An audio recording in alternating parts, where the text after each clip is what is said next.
நம்ம ஃபேவரட் சீரியலில் அடுத்து என்ன சுவாரஸ்யமாக நடக்குதுன்னு பார்க்குறீங்களா? நம்ம ராஜேஸ்வரி இருந்துக்கிட்டு அவளுடைய ராஜ்யத்தில் அவள் ஓவரா சீனை போட்டு ஆடி அழிஞ்சு உட்காந்துங்கிறா. ஏன்னா அவளுக்கு எல்லாமே இப்போ கிடச்சிருச்சு, எல்லாமே அவளுதுன்னு சொல்லிட்டு கிடச்சிருச்சு. அதனால அவளை யாரும் எதுவும் பண்ண முடியாது, நம்ம தான் பெரிய ஆள் அப்படின்னு சொல்லிட்டு ரொம்பவே ஆட்டம் ஆடிக்கிறா. ஆனால் அவள் ஆட்டம் எல்லாத்தையும் அடக்கிறதுக்கு ஒருத்தர் வருவாங்க அப்படின்னு சொல்லிட்டு பார்த்தா அந்த கடவுளே நேரில் வந்த மாதிரி அந்த கடவுள் தான் அமைச்சு வச்சிருக்காரு. யார் அப்படின்னு சொல்லிட்டு பார்த்தீங்கன்னா நம்ம வித்யாமா தான். அவங்க இருந்துக்கிட்டு ரொம்ப நாள் ஆச்சு அப்படின்னு சொல்லிட்டு அவங்களுக்கு ரொம்ப பிஸியாக தான் இருக்காங்க, ஹைகோர்ட் பிரச்சனையில் அப்படின்னு அப்படி இப்படின்னு சொல்லிட்டு. ஆனாலும் இப்போ விஜயை பார்க்கணும், வெண்பாக்குட்டியை பார்க்கணும் அப்படின்றதுக்காக வீட்டுக்கு வராங்க. வீட்டுக்கு வர்றதுக்கு முன்னாடி அவங்களுக்கு ஏதோ ஒரு சஞ்சலம், ஒரு மனசு கஷ்டம் அப்படின்னு சொல்லிட்டு சொல்லுவாங்க இல்லையா, ஒரு திக் திக் பக் பக்குன்னு அடிக்குன்னு சொல்லிட்டு. ஒரு சிலர் வந்து எங்கேயாச்சும் போகணுன்னா என்னவோ தெரியல படப்படன்னு வருது அப்படின்ட்டுலாம் சொல்லுவாங்க இல்லையா, அந்த மாதிரி உங்களுக்கு ஏதோ ஒன்று தோணுது. அதனால் இவங்க இருந்துக்கிட்டு என்னவோ எனக்கு தப்பாக தோணுது அப்படின்னு சொல்லிட்டு ஒரு இடத்துல அமைதியாக உட்காந்து யோசிக்கிறாங்க என்னவா இருக்குன்னு சொல்லிட்டு. ஆனால் அவங்களுக்கு எதுவுமே பிடிப்படலை. அதுக்கப்புறமா அவங்க வந்துட்டு நேராக அந்த வீட்டுக்கு போகிறாங்க, பழைய வீட்டுக்கு. அந்த வீட்டில் யார் இருக்காங்க பார்த்தீங்கன்னா ராஜேஸ்வரி ரஞ்சிதாவும் சோஃபாவில் அப்படியே பெரிய மைனர் மாதிரி உட்காந்துக்கிறாளுங்க. உடனே அவங்கள வந்து பார்க்காத மாதிரியே உள்ளே போயிட்டுருக்காங்க. என்ன இந்த கிளவி அது பாட்டுக்குள்ளே வருது அப்படின்னு சொல்லிட்டு அவங்க சித்தி தான் இருந்தாலும் அவங்கள பார்த்து ராஜேஸ்வரிக்கு சுத்தமாக பிடிக்காது. நல்லா அமைதியாக உட்காந்து பார்த்துருக்கா. அந்த ரஞ்சிதாவுக்கு இன்னும் சுத்தமாக ஆகாது.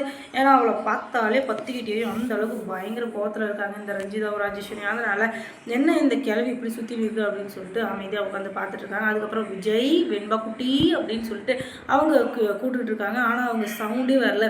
என்னவா இருக்கும் இவங்க சவுண்டே இல்லையா அப்படின்னு சொல்லிட்டு அவங்க ரூமுக்கு போய் பார்க்கலாம் அப்படின்னு பார்க்குறாங்க. அந்த ரூமில் யாருமே இல்லை, அங்கே யாரோட சத்தமும் இல்லை, அந்த வீட்டில் அவங்க இருக்கிறதுக்கான அறிகுறி கூட இல்லை.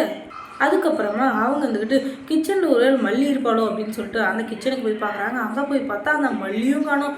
என்ன ஆச்சு ஏதாச்சும் தெரியல அப்படின்னு சொல்லிட்டு அவங்க பாட்டு ஒரு பக்கம் அமைதியாக நின்றுருக்கு. அதுக்கப்புறமா இந்த ராஜேஸ்வரி ரஞ்சிதாவும் ஹலோ மேடம், என்ன ஏதோ திறந்து வீட்டில் நாய் நுழைஞ்ச மாதிரி உங்கள் பாட்டுக்கு இந்த பக்கமாக அந்த போய் சுற்றிட்டு இருக்கீங்க, அதுவும் இல்லாமல் மேலே போகிறீங்க கீழே போகிறீங்க கிச்சனில் போகிறீங்க, என்ன தான் நினச்சிட்ருக்கீங்க, எதுக்காக இப்போ எங்கள் வீட்டுக்கு வந்தீங்க அப்படின்னதும் என்னது உன் வீடா, யாரும் சொன்னது உன் வீடு, இது ஏன் பையன் விஜயோட வீடு அப்படின்றாங்க.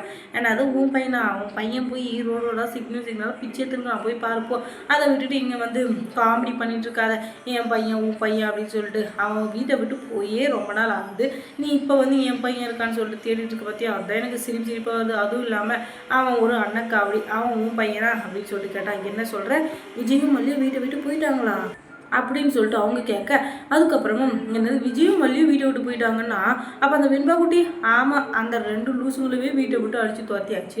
இதில் அந்த வெண்பா குட்டினா பெரிய லாடா, ஆவலையும் தூக்கி வெளியே போட்டாச்சு. அதுங்கெல்லாம் இந்நேரம் எந்த ரோடில் எந்த வீதியில் ரோடோட என்ன பிச்சை போடுங்கம்மா பிச்சை போடுங்க அப்படின்னு சொல்லிட்டு எங்க எங்கேயும் தெரியல வந்தீங்க கேட்டா கேட்கறதுக்கு வந்துட்டான் போடா நாய் அப்படின்னு சொல்லிட்டு அவங்க வந்துட்டு சொல்ல, உடனே எதுக்காக அவங்க வெளியே போனாங்க என்ன ஆச்சு அப்படின்னு சொன்னதும் நீ அவங்கக்கிட்டே போய் கேட்டுக்கோ, அவங்க வண்டியாக கதை அளக்குவாங்க. ஏன்னா உங்களுக்கு தான் கதை கேட்குறதும் சரி கதை அளக்கிறதும் சரி கை வந்த கலையாச்சு, அதனால் நீங்கள் போய் அங்கேயே கேட்டுக்கோ அப்படின்னு சொல்லிட்டு அவங்க சொல்ல, எங்கே போயிருக்காங்க என்ன அப்படின்னு சொல்லணும், இந்த அட்ரஸில் போய் பாரு, அதுங்க அங்கே தான் உட்காந்துக்குங்க அப்படின்னு சொல்லணும். அந்த அட்ரஸ்க்கு போகிறாங்க. அங்கே போய் பார்த்தா ஒரு சின்ன வீடு, அதில் ஒரு சின்ன ரூமில் இவங்க வந்துட்டு வாடகைக்கு தங்கிட்டு இருக்காங்க. அப்படியே அவங்க வாடகைக்கு தங்கியிருந்தாலும் அந்த வீட்டில் ஒரு குருவி கூட்டில் எவ்வளோ சந்தோஷம் இருக்குமோ அந்த அளவுக்கு சந்தோஷமாக சிரித்து பேசி ஒன்றா உட்காந்து அமைதியாக சாப்பிட்டு அவங்க பாட்டுக்கு ஒரு சந்தோஷமான வாழ்க்கை வாழ்ந்துக்கிறாங்க. அதனால் கொஞ்சம் சந்தோஷமாக இருக்குது. இருந்தாலும் இங்கே என்ன நடந்துச்சு அப்படின்றத தெரிஞ்சுக்கணும் இல்லையா, அதுக்காக அந்த வீட்டுக்கு போய் விஜய்கிட்டையும் மல்லிகிட்டையும் பேசுகிறாங்க. அவங்கள பார்த்தோன்னே விஜய்க்கு துக்கம் கண்ணில் தொடக்கி அவங்க கதறி அழ ஆரம்பிச்சிடுறாங்க. அதுக்கப்புறம் என்ன நடந்துச்சு அப்படின்ட்டு எல்லாத்தையும் சொல்ல, என்னது இந்த ராஜேஸ்வரி இந்த அளவுக்கு உன்னை குடும்பத்திற்காளா, அதுவும் இல்லாமல் அவளை அக்கான்னு சொல்லிட்டு இருந்தே அவள் அதை கூட நினச்சி பார்க்கல, இந்த அளவுக்கு பண்ணியிருக்கான்னா அவளை கண்டிப்பாக நம்ம பழி வாங்கி ஆகணும். அதுவும் இல்லாமல் இந்த சொத்தெல்லாம் அவள் எப்படி உங்கள்கிட்ட வந்து ஏமாற்ற முடியும், இது எல்லாமே உன் அப்பா சம்பாதிச்சது, இதுலேருந்து ஒரு சல்லி பைசா கூட அவளுக்கு கிடையாது. ஏன்னா அவள் அந்த வயசுலேயே அவள் எல்லா சொத்து பத்து எல்லாத்தையும் அவளுக்கு சரிசமாக வாங்கிட்டா. உன் அப்பா இருக்கிறப்பே அவளுக்கு சொத்து பத்தெல்லாம் கொடுத்துறதுக்கு அப்புறம் இப்போ என்ன அவளுக்கு சொத்து வேணும், அதுவும் இல்லாமல் உங்கள் பிஸ்னஸ் எல்லாத்தையும் வேணும், அவளை கேட்காம வர மாட்டேன் அப்படின்னு சொல்லிட்டு நேராக ராஜேஸ்வரி கிட்ட போகிறாங்க. அவகிட்ட போய் என்னென்ன கேள்வி கேட்கணும் எல்லாத்தையும் கேட்குறாங்க. எல்லாத்துக்குமே கேவலமாக ஒரு தப்பான பதிலை சொல்லிட்டு இருக்கா. அதனால் கோவம் வந்த நம்ம விஜயோட அம்மா சித்தி இருக்காங்களையே வந்து வித்யாம்மா உங்ககிட்ட பலான்னு ஒரு அடி கண்ணத்தில் மேலே விடுறாங்க. அப்படியே கண்ணத்தை கிள்ளிக்கிட்டு அமைதியாக உட்காந்துடுறா இந்த ராஜேஸ்வரி. ஏன்னா அந்த அளவுக்கு பவர்ஃபுல்லான அடி.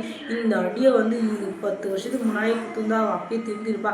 அப்படி ஒரு அடியை கொடுக்காதனால இப்போ இவ்வளோ ஓவராக பேசிகிட்டு இருக்க அப்படின்னு சொல்லிட்டு வித்யாம்மா சொல்ல, நீ யார் என்ன அடிக்கிறதுக்கு, உனக்கு என்ன ரைட்ஸ் இருக்குது, ஒழுங்குதே வீட்டை விட்டு வெளியே போ, இந்த சொத்து பத்து எல்லாமே என் பேரில் இருக்குது, இதுக்கு மேலே என் மேலே கை வச்சே போலீஸ்க்குள்ளே கம்ப்ளைண்ட் பண்ணிடுவோம் அப்படின்னு சொல்லிட்டு நம்ம ராஜேஸ்வரி சொல்ல, ஓஹோ உனக்கு அவ்வளோ தைரியம் இருக்கா, இவ்வளோ தைரியம் தான் போய் கம்ப்ளைண்ட் கூட போடி அப்படின்னு சொல்லிட்டு பயங்கரமாக திட்டி விட்டுக்கிறாங்க. அதுக்கப்புறம் மல்லி சீரியலில் என்ன சுவாரஸ்யமாக நடந்திருக்கும் நீங்கள் தெரிஞ்சுக்கணுன்னா நம்ம சேனலை சப்ஸ்கிரைப் பண்ணுங்கள். அதோட பக்கத்தில் இருக்க அந்த பெல் ஐக்கானையும் கொஞ்சம் கிளிக் பண்ணி விடுங்க. தொடர்ந்து இந்த சேனலுக்கு சப்போர்ட் கொடுங்க. தேங்க்ஸ் ஃபார் வாட்சிங்.